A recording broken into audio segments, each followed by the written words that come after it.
Fala, meus amigos, estamos começando aqui o segundo vídeo de hoje, tá? E nesse segundo vídeo a gente vai fazer mais uma reflexão sobre a questão aí do Glenn Greenwald, tá? E, enfim, tá aí, divulgou, né, umas mensagens do Alexandre de Moraes, e aí teve uma série de críticas porque, enfim, né, não tinha nada demais ali, e ao mesmo tempo ele tá aí sustentando, tá tentando aí sustentar isso, defendendo, enfim, o papel do jornalista como algo inquestionável. Enfim, vamos falar um pouquinho sobre isso aqui nesse vídeo, porque tem um monte de bobagem ali e ao mesmo tempo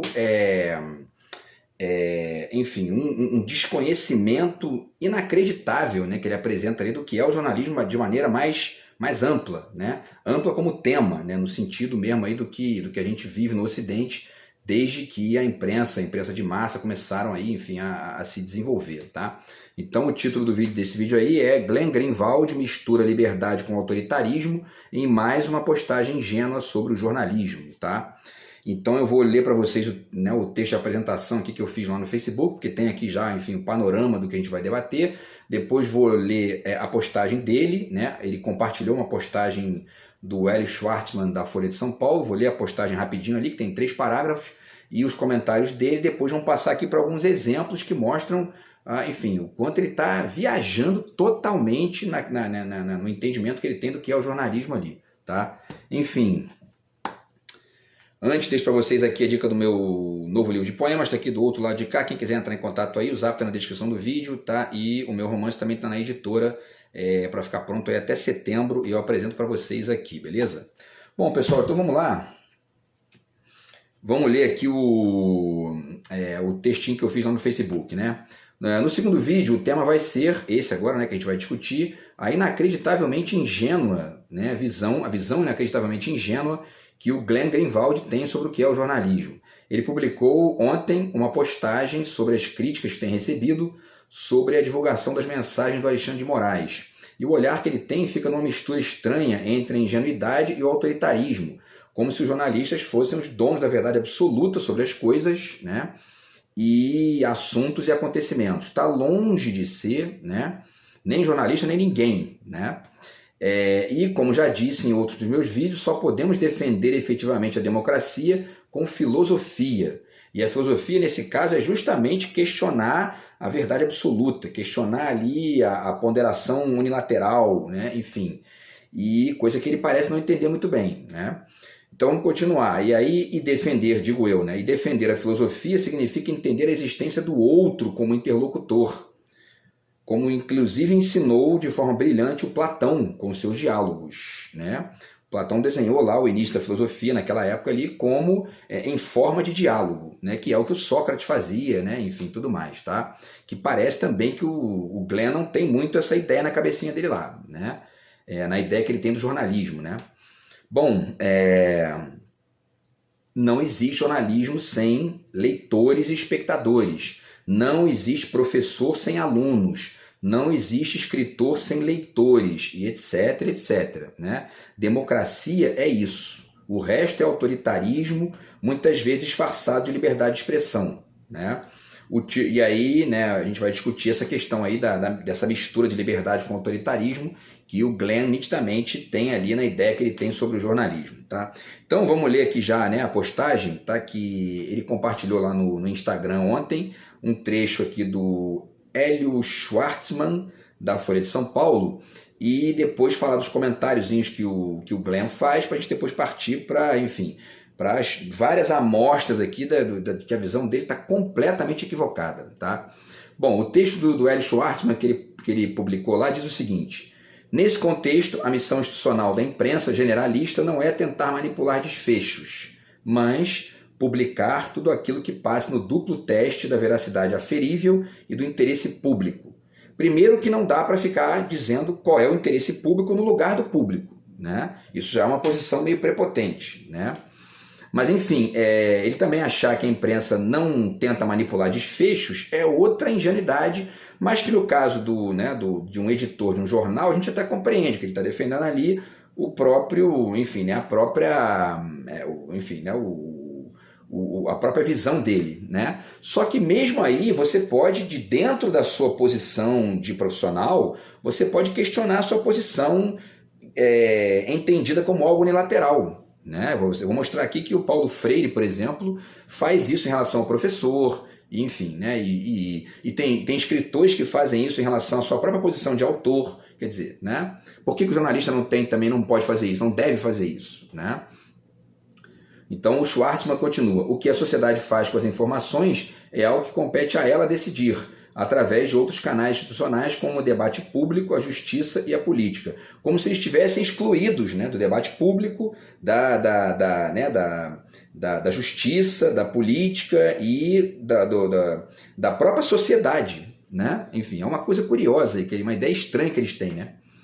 Ele continua: tremo só de pensar na possibilidade de os responsáveis pelos principais órgãos de comunicação se darem o direito de decidir para onde o país deve caminhar e só publicarem notícias e opiniões que estejam de acordo com esse objetivo. Só fica pior se esses editores se aliarem às autoridades para ensinar aos cidadãos como eles devem pensar.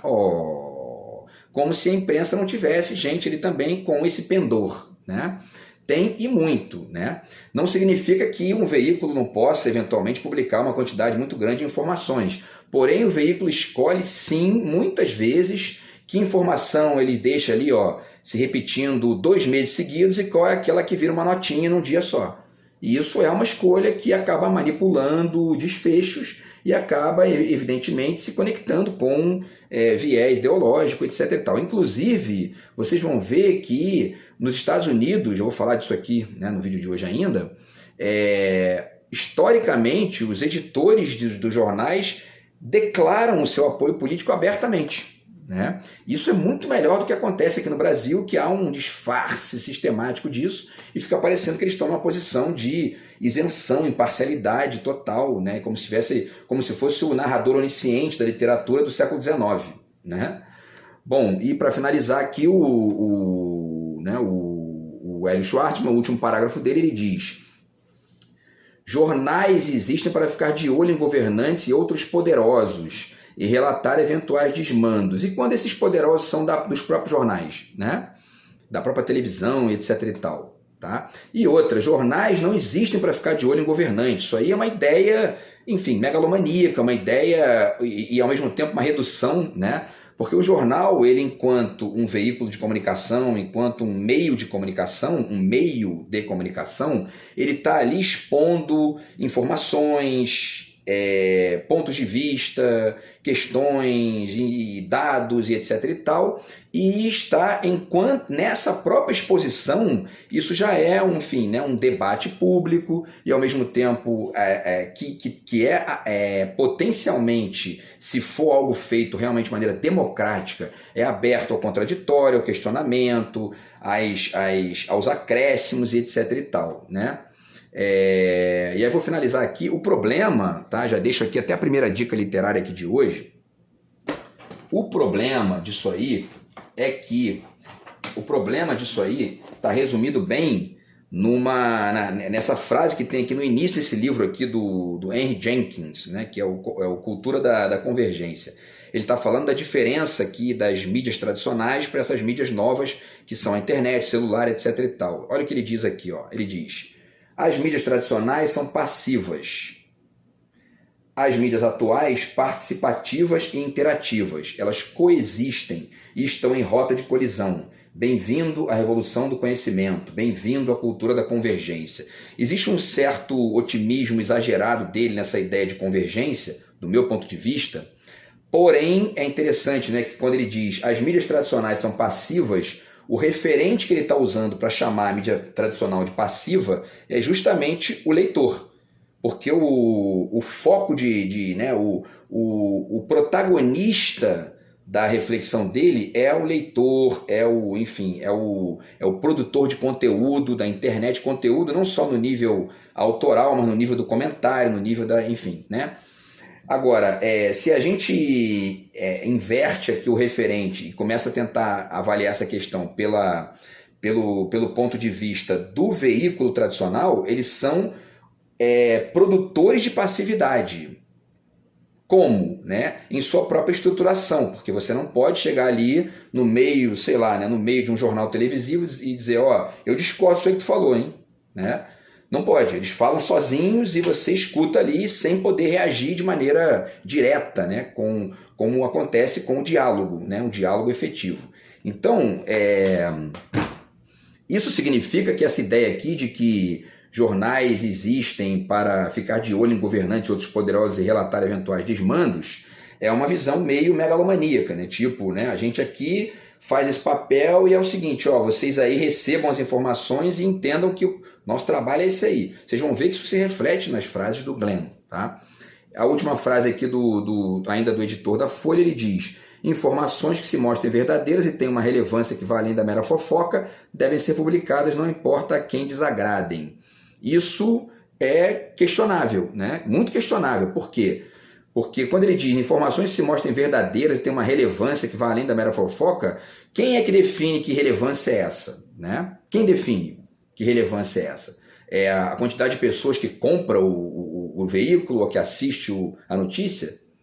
Né? Se você botar a foto de sei lá, né, de um cadáver ali se decompondo, pode ter certeza que vai ter muita gente ali parando para ver. 1 milhão de pessoas, 2 milhões, 10 milhões, 20 milhões. Né? Isso justifica, por ser verdadeiro e por ter, enfim, né, e por ter uma quantidade muito grande de gente assistindo, isso justifica a relevância?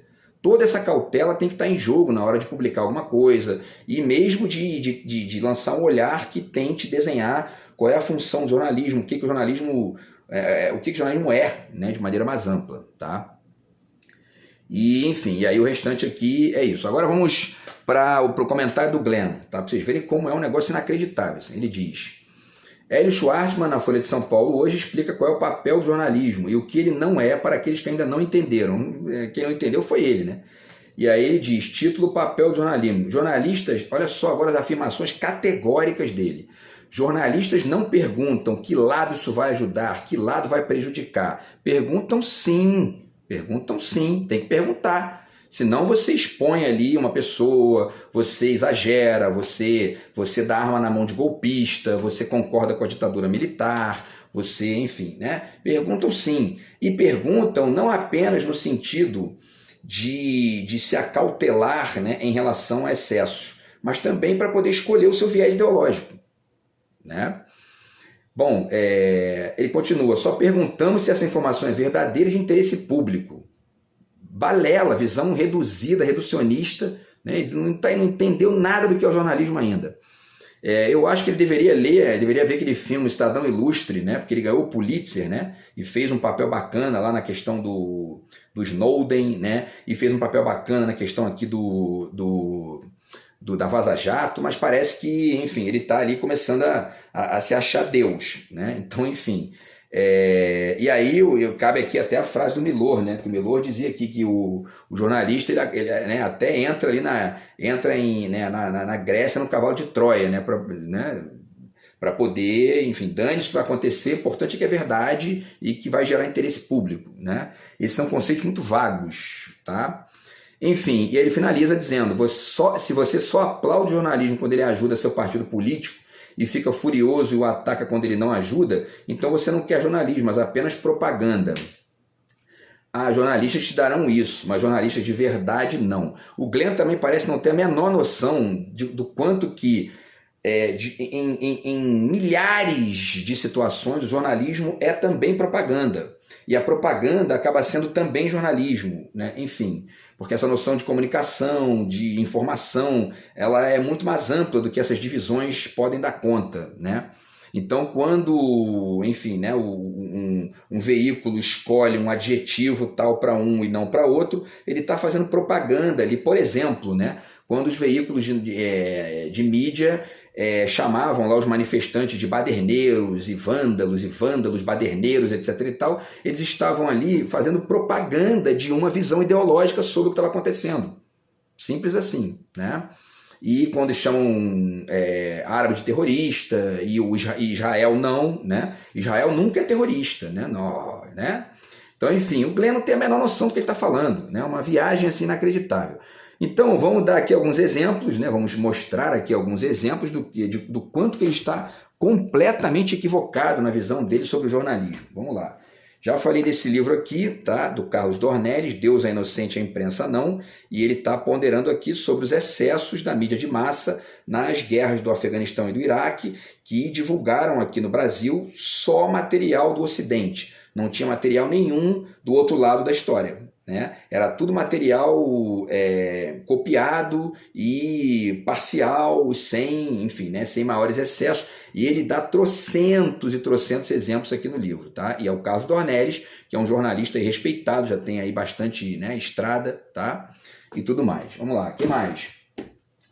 O Julian Assange fala aqui de um caso, né, do caso do governo Bush, quando explodiu aquela questão lá, inclusive que o Glenn estava envolvido, né, que era a questão do Snowden, eles barraram lá, paralisaram para poder reeleger o Bush, né? O New York Times aceitou fazer isso. O New York Times, né? Tá? Então, quer dizer... E aí, vamos já aqui então aproveitar esse ponto aqui da reflexão para lembrar uma coisinha ao Glenn que parece que ele esqueceu, porque ele é dos Estados Unidos, né? Para quem não sabe, tá? Vamos lá. Existe uma matéria aqui do Poder 360 que fala sobre justamente o apoio, né, histórico que os veículos de comunicação fazem aos políticos abertamente nos Estados Unidos, tá? Apenas aqui o primeiro parágrafo, tá? Deixa eu ver aqui, porque é só o primeiro parágrafozinho rápido. Eles dizem aqui: os apoios a políticos têm uma longa história nos jornais norte-americanos. Até o século XX eram geralmente alinhados a um partido ou grupo político de forma explícita. Tradicionalmente, os apoios ficam sob a alçada do proprietário de um jornal ou de seu conselho editorial. Os jornalistas podem saber que a decisão de qual candidato apoiar difere da execução da reportagem, mas muitos leitores não separam os dois, né? E em muitos casos, o próprio jornalista não tem liberdade de fazer isso, porque ele chega e, enfim, acaba sendo... Por exemplo, se você quiser publicar uma reportagem elogiando o Maduro da Venezuela ou, né, ou Cuba na revista Veja, você não vai publicar. Simples assim. Né? Se você quiser uma reportagem, enfim, ponderando ali uma série de excessos, etc. e tal, e que dure bastante tempo, ao ponto de gerar uma reflexão efetiva, isso não vai para a revista Veja, né? Porque existe uma linha ideológica. Exemplo, tá? Vários exemplos aqui que a gente pode pegar, tá? Vamos lá, deixa eu pegar aqui. Tem a Maria Rita Kell, tá aqui, que é inclusive uma psi, né? Ela descreve aqui que ela foi excluída do Estadão quando ela fez uma crônica aqui, que está até aqui na página 70, tá? Que foi uma crônica publicada no Estadão, elogiando aqui a esquerda, né? Então, quer dizer... E a primeira frase da crônica dela é muito interessante, o Glenn deveria ler isso aqui também, né? Deixa eu ver o tempo aqui. Ela diz o seguinte aqui, está na página 70. A crônica chama-se Dois Pesos e o livro se chama 18 Crônicas e Mais Algumas. A primeira frase da crônica é uma aula para o Glenn. Ela diz: este jornal, o Estadão, né, teve uma atitude que considero digna, explicitou aos leitores que apoia o candidato Serra na presente eleição, que era a eleição do Serra contra Dilma, né? Fica assim mais honesta a discussão que se faz em suas páginas. E aí continua refletindo aqui a questão. Então, assim, o Glenn tem que ler essas coisas, tem que entender melhor em que mundo que ele vive, né? Para não ficar se achando Deus e ficar se achando o dono da verdade absoluta sobre as coisas porque ele é jornalista, né? Enfim. Mais duas coisas aqui também que podem ajudar. Tá aqui também um outro exemplo, né, que é o livro do Amaury Ribeiro Júnior, que é a Privataria Tucana, tá, os escândalos do Fernando Henrique Cardoso, que foram, enfim, né, escanteados ali pela divulgação mais ampla da mídia de massa, que é de direita, né, e que a ela não interessa bater no neoliberalismo, nas privatizações, e nem no Fernando Henrique, nem no Temer, etc. e tal, tá? Então tá aqui. E mais ainda do que bater nessas pessoas especificamente, é criticar essas ideias. Eles não fazem isso, né? Você não vê isso, menos ainda novelizado, né? Por quê? Porque eles têm lado, todo mundo tem lado, né? Não adianta ficar dizendo que não tem, porque isso é conversa fiada, tá? E aí, agora, para além do lado, né, é interessante você abrir espaço para o diálogo, né? Então, enfim, existe uma coisa também que o Glenn poderia estudar, tá? Uma outra dica aqui também, ainda nessa reflexão sobre essas frases absurdas dele aqui, que é a questão do ombudsman, né? O que é o ombudsman? Para quem não sabe o que é, ombudsman, deixa eu até colocar aqui na explicação histórica, né? O ombudsman é uma palavra, inclusive, que veio do sueco, né? E que os Estados Unidos se apropriaram, tá? E significa o seguinte, vamos lá. Jornalista contratado de fora ou pertencente ao quadro de funcionários da empresa que, de maneira independente, critica o material publicado e responde às queixas dos leitores, tá? Já adianto logo que essa tem uma definição também aqui, tá, nesse livro aqui, que é um dicionário de propaganda e jornalismo do Mário Herbolato, quem quiser também essa dica, tá? Agora, isso aqui também é uma função ambígua, né? Por um lado, apresenta uma abertura que os jornais têm, especialmente nos Estados Unidos, para uma figura ali que não é interna, né? E que, portanto, funciona como uma espécie de ouvidoria. E que, portanto, age ali numa lógica de questionar os excessos e os problemas que a cobertura do jornal possa ter. Agora, mesmo esse profissional aqui, ele não substitui o leitor, o espectador, como figura singular que pode discordar da visão do Glenn, pode discordar da visão, enfim, né, da Folha, ou da Globo, ou da Bandeirante, enfim, da minha, enfim, né? Então, esse é o ponto, tá? E aí o ombudsman é uma palavra sueca que significa representante do cidadão, né? É o mesmo que ouvidor. Designa nos países escandinavos o ouvidor geral função pública criada para canalizar problemas e reclamações da população. Na imprensa, o termo é utilizado para designar o representante dos leitores dentro de um jornal, tá?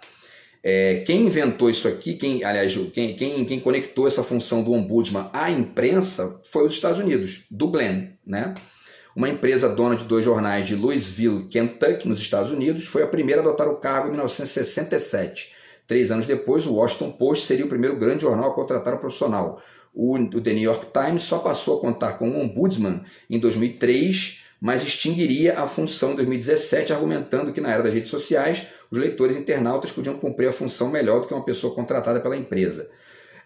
No Brasil, o primeiro veículo a instituir a função foi a Folha de São Paulo, né, do Glenn, onde ele está publicando aí esses textos, né, sendo Caio Túlio Costa o estreante no ano de 89. Tá? Dos poucos veículos brasileiros que adotaram a iniciativa, muitos o fizeram por pouco tempo, exceto pelos jornais O Povo, que mantém um ombudsman desde 93, e pela própria Folha, que atualmente tem como sua 15ª ombudsman a jornalista, olha só que ironia, né? Alexandra Moraes, que é o feminino do Alexandre de Moraes, né? Enfim. Bom, e aí no segundo semestre de 2017, estimava-se que 150 ombudsman atuavam em redações por todo o mundo. 52 deles, quer dizer, 1/3, né, em redações dos Estados Unidos e da América do Norte, né? Aliás, da Europa e da América do Norte, tá? E eles associam-se por meio da organização Organization of New Ombudsman, tá? E aí, pessoal, só para finalizar, a gente teve aqui no Brasil, né, uma figura muito interessante que foi o Alberto Dines, tá? Ele, inclusive, escreve aqui a orelha desse livro aqui, do Idiotas e Demagogos, que é um livro sobre política, do Almir Gajardoni. Ele já faleceu em 2018, né? Mas era uma figura muito interessante. Ele tinha um programa chamado Observatório da Imprensa, que era um programa aberto a debate para questionar os excessos da imprensa, questionar o valor que a imprensa tem para a sociedade, enfim, os dilemas, etc. e tal. Tudo isso mostra que essa visão que o Glenn tem do jornalista estrito sensu é uma visão tosca e que beira o autoritarismo, e porque né, quando a gente reflete aí filosoficamente essas questões, a palavra liberdade ela tem esse aspecto também de dilema, né? Porque o limite da liberdade é o autoritarismo. O cara começa a achar que eu ganhei o Pulitzer, eu mudei aqui a história do Brasil com a Vaza Jato, pronto, eu sou perfeito, eu sou Deus, né? Eu sou inquestionável, né? Eu sou jornalista, entendeu? Então assim, baixa a bola, Glenn, baixa a bola, mas baixa bem a bola, né? E aí vale falar do Alberto Dines, né, que é o Alberto Dines, essa figura fantástica aí que a gente teve no Brasil. Ele tinha um programa chamado Observatório da Imprensa, e a própria Folha noticiou aqui, quando ele faleceu, né, que o Alberto Dines foi o pioneiro da crítica de imprensa. Ele criou, nos anos 70, coluna na Folha de São Paulo para discutir o papel da mídia. e ele criou uma coluna chamada Jornal dos Jornais. E aí ele dizia, né, que o direito à informação não funciona apenas num sentido, mas tem múltiplas direções. Serve aos veículos para informar ao público e serve ao público para se informar sobre os veículos. É uma visão muito mais democrática do que a visãozinha do Glenn. Tá? E aí, enfim, era um experimento ousado pelo pioneirismo de fazer uma discussão da imprensa, pela imprensa, e pela ideia de levá-la adiante num ambiente pesado da ditadura. Tá? E aí, para finalizar, olha só isso aqui, tá? Só esse ponto aqui. A coluna marcou a primeira passagem de Dines, morto em 2018, né, aos 86 anos, pela Folha de São Paulo. Hoje é amplamente considerada o embrião do que viria a ser a função de ombudsman no Brasil, né, implementada pelo jornal em 1989, certo? Então, o Glenn tinha que aprender tudo isso aí, tinha que estudar isso aí tudo de novo, né? Porque parece que ele não tem muita noção disso aí. E a última consideração que eu faço, né, para além da questão do ombudsman, para além das questões ideológicas, de viés ideológico, de escolha, de etc e tal, vale pensar também no papel importante do leitor, né? Que nessa mídia tradicional, que é muito ali fechada no próprio suporte, né? Que é o papel do jornal, o canal de televisão que não é aberto para crítica, no papel justamente do leitor, né?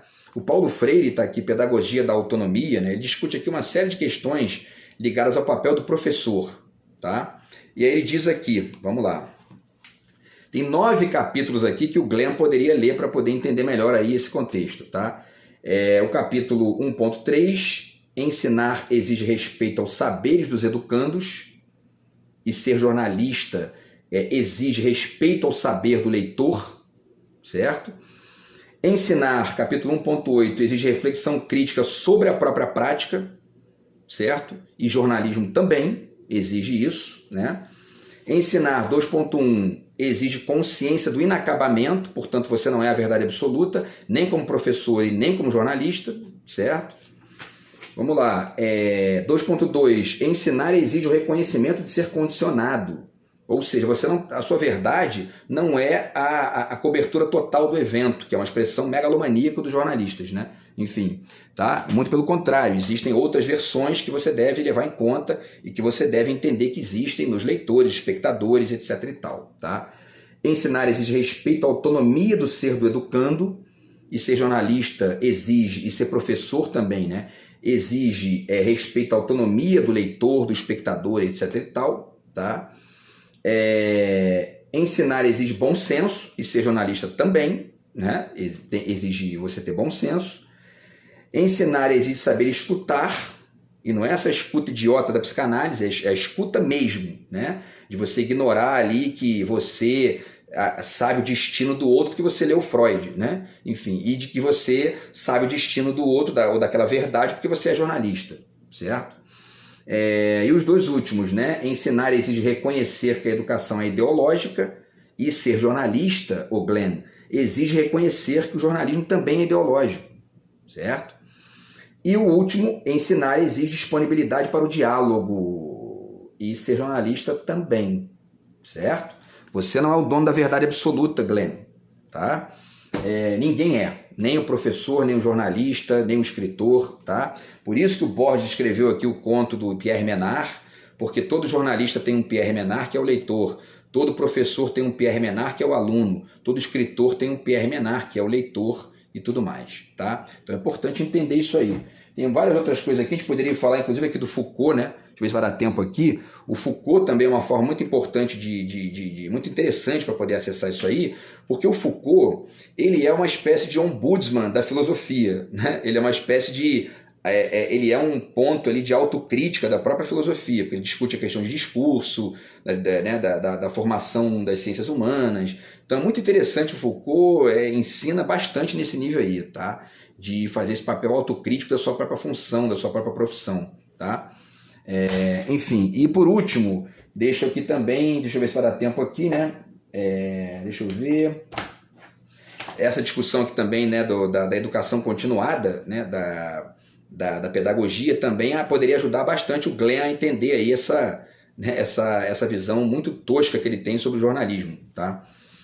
Esse livro aqui também do Chomsky, Controle da Mídia, tá? Tem várias coisas interessantes aqui, não vai dar tempo de ler o que eu queria aqui, mas enfim, deixo a dica aí, tá? E deixa eu ver por último aqui. E por último, tá, finalizo aqui com a dica do Menon, tá, que é um diálogo do Platão, certo? Por quê? Para poder mostrar que a filosofia tem muito para ensinar nesse nível aí aos jornalistas, aos psi, né, e até aos professores também, claro, né, para ensinar a existência do outro, né? A existência do outro é o leitor, o espectador, é o, enfim, o aluno, é o leitor do livro, é o espectador do filme e etc e tal, tá? E parece que o Glenn, ele tá radicalmente preso numa visão messiânica, idealista demais e autocentrada e reducionista do jornalismo e achando que, ó, os jornalistas têm a verdade do mundo, né? Tá longe de ter, tá? E a gente tem que ir refletindo isso aí para que a gente não caia nesse tipo de autoritarismo disfarçado de liberdade. Beleza, pessoal? Então é isso, tá? Esse foi o segundo vídeo de hoje. Aí a gente volta no vídeo de amanhã. Grande abraço, tamo junto. Fui.